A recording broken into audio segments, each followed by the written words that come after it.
በስመ አብ ወወልድ ወመንፈስ ቅዱስ አሐዱ አምላክ አሜን። 21 መስከረም ብዙኃን ማርያም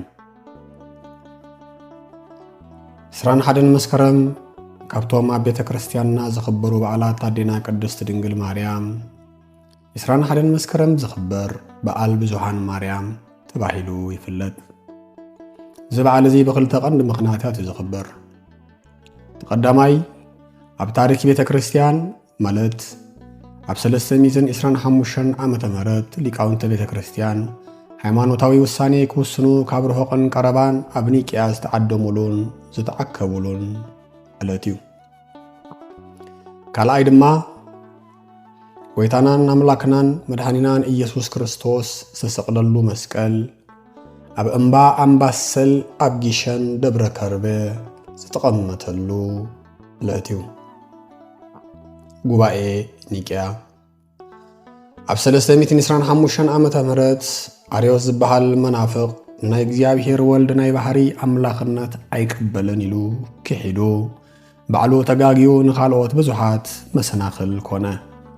በዚ ድማ ሊቃውንት ኦርቶዶክሳውያን ንኣርዮስ መናፍቕነቱ ክገድፎ እኳ ተመኸርዎ ክምለስ ግን ኣይከኣለን።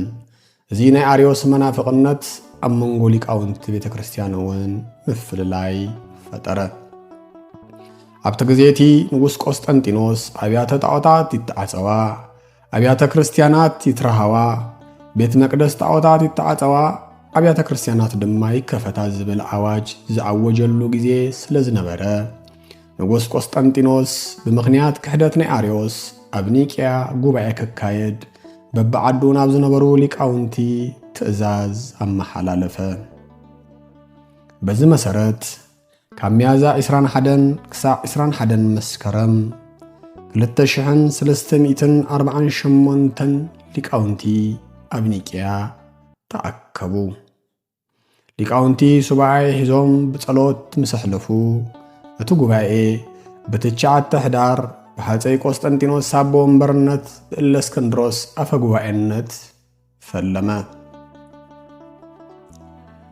እቲ ንጉስ ነቶም ሊቃውንቲ ስምኩምን ስም ሃገርኩምን ሃይማኖትኩምን ጽሒፍኩም መሃቡኒ ኢሉ ምስ ሓተቶም ካብቶም 2348 እቶም 318 ሊቃውንቲ ከም ሓደ ልቢ መኻሪ ከም ሓደ ልሳን ተዛራቢ ኮይኖም ዘእሩይ ምስለ አብ በመለኮቱ ወልድ ምስ አብን ምስ መንፈስ ቅዱስን በመለኮት ብስልጣን ብፈቃድ ብህላዌ ሓደዩ ክብሉ ጽሒፎም ሃብዎ።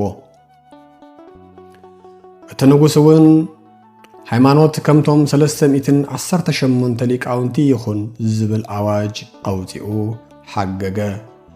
እዞም ሊቃውንቲ ኣብነት ናይቶም ኣብ ዘፍጥረት 14 ዝተጠቕሱ 318 ደቂቀ አብርሃም እዮም። ቶም 318 ሊቃውንቲ ንኣርዮስ ኣብ ጉባኤ ኮኒኖም ብምውጋዝ ንኣምን ብኣሐዱ ኣምላክ እግዚአብሔር ኣብ ኣሐዝየ ኩሉ ገባሬ ሰማያት ወምድር ዘያስተርኢ ወዘኢያስተርኢ ወነአምን በሃዱ እግዚ ኢየሱስ ክርስቶስ ወልዳ ዋሃድ ዘህሉ ምስሌሁ ቅድመ ይትፈጠር ዓለም ዝብል ናይ ሃይማኖት ጸሎት መሰረት ሃይማኖት ካልኦት ናይ ሃይማኖት ውሳነታትን ሓጊጎምን ሰሪዖምን ቶም ሊቃውንቲ ዋላ እኳ ብ9 ህዳር ጉባኤ ካይዱ ደኣምበር ብ21 መስከረም እዮም ብምልኣት ዝተኣከቡ።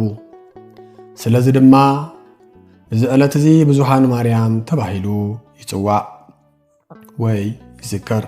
እቲ ምንታይ ብዙሓት ሊቃውንቲ ኣቦታት ንስለ ሃይማኖታዊ ጉዳያት ዝተኣኻኸብሉ ዕለት ስለ ዝኾነ።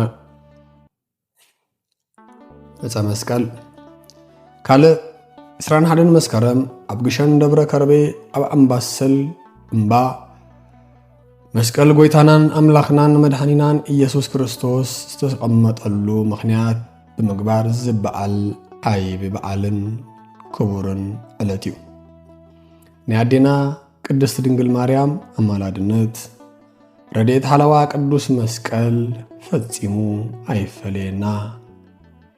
ኣሜን።